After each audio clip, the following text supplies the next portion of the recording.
பிள்ளைகளே, ஆண்டவருடைய கண்கள் நம்மேல் நோக்கமாயிருக்கிறது. அவர் என்றும் நம்மை நினைவில் கூறுகிறார் என்பதை நம்முடைய வாழ்க்கையிலே நாம் விசுவாசிக்க வேண்டும். நோவாவுடைய வாழ்க்கையை நாம் எடுத்துக்கொண்டால் ஆதியாகவும் 8ஆம் அதிகாரமும் வாசித்து பார்க்கும் பொழுது ஆண்டவர் நோவாவையும் சகல காட்டு மிருகங்களையும் நினைத்தருளினார். எதனால நினைத்தருளினார்? நோவா அந்த காலத்துல மழையே கிடையாது, வெள்ளம் கிடையாது.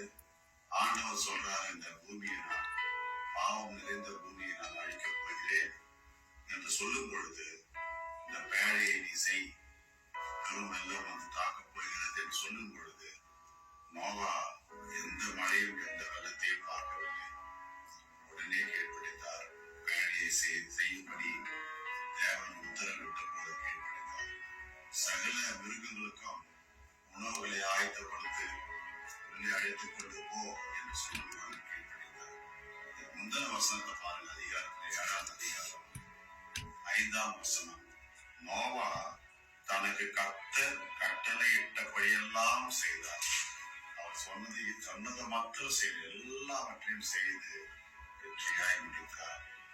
ஆண்டவர் நோவாவையும் சகல காட்டு மிருகங்களையும் நினைத்தருளினார். நாம் கூட நம்முடைய வாழ்க்கையில கடவுளுடைய வார்த்தைக்கு நாம் ஒப்பு கொடுத்து முழுமையாக கீழ்ப்படியும் போது நம்மையும் நம்முடைய குடும்பத்தையும் நம்முடைய பிள்ளைகளையும் ஆண்டவர் நிச்சயமாக நினைத்தருளுவார். நாம் நினைச்சுக்கிறோம் நம்முடைய வாழ்க்கையில எப்பவுமே கண்டல் தான் பேசணும், அமைதியான காற்று, அமைதியான வாழ்க்கை, சந்தோஷம். சில நேரங்கள்ல பெரும் காற்று, கடவுள் அனுமதிக்கிற பெருங்காற்று நமக்கு ஆசீர்வாதமாக முடியும். தென்றலை விட கடவுள் அனுமதிக்கும் பலத்த காற்று நம்மையும் நம்முடைய குடும்பத்தையும் காப்பாற்றும். அடுத்த லைன் வாசித்து பாருங்க. தேவன் பூமியின் மேல் காற்றை வீச பண்ணினார், அப்பொழுது ஜலம் அமர்ந்தது. காற்று வீசின உடனே எந்த தெரியும் அந்த கொந்தளிப்பு அதிகமா தான் அவங்க வழி குறையாது. ஆனால் பாருங்க, ஆண்டவர் காற்றை வீச பண்ணினார், ஜலம் அமர்ந்தது. ஜன்னல் காற்று அனுமதிக்கல, பெரும் காற்றை கடவுள் அனுமதிக்கிறாரு. அந்த ஜலம் அமர்ந்து போய்விட்டது. அந்த குடும்பம் ஆசீர்வாதமாக வெளியே வந்தது. கடவுள் நோவாவையும் அந்த சகல மிருகங்களையும் குடும்பங்களையும் ஆண்டவர் ஆசீர்வதித்தார்.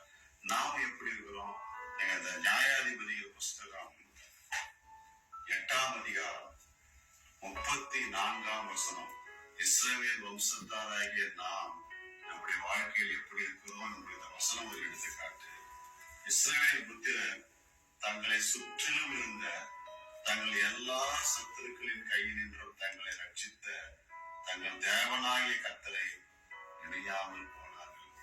கர்த்தருடைய கண்கள் பார்வை என்றும் நம்மை நோக்கி பார்த்துக் கொண்டிருக்கும் பொழுது நாம் நம்மை சத்துருக்கு மீட்டெடுத்த நம்மையும் நம்முடைய குடும்பத்தையும் கடவுள் காப்பாற்றுகிறார். ஆனால் நாமும் கர்த்தரை நினையாமல் போகிறோம்.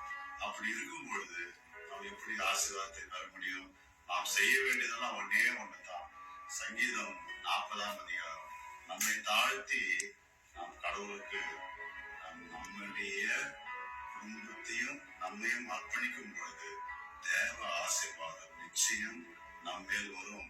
தேவன் நம்மையும் நம்முடைய குடும்பத்தையும் கண்டிப்பாக நினைத்தருள்வார். 40ஆம் அதிகாரம் சங்கீதம் 17ஆம் வசனம். நான் சிறுமையும் எளிமையுமானவன், கர்த்தரோ என் மேல் நினைவாயிருக்கிறார். நம்மை தாழ்த்தும் பொழுது கர்த்தர் எப்பொழுதும் என் மேல் நினைவாயிருக்கிறார்.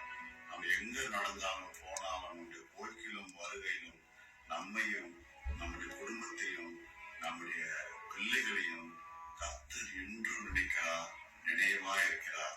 அதனால் தேவ பிள்ளைகளே, நாம் செய்ய வேண்டியதெல்லாம் ஒன்னே ஒண்ணுதான். நோவா தனக்கு கர்த்தர் கட்டளையிட்டபடியெல்லாம் செய்து கொடுத்தார், கீழ்ப்படிந்தான். நாமும் தேவ வார்த்தைக்கு கீழ்ப்படியும் பொழுது பெரும் ஆசீர்வாதம் நம்மை நிச்சயமாக நமக்கும் நம்முடைய குடும்பத்திற்கும் கர்த்தர் தாமே நம்மை ஆசீர்வதிப்பாராக.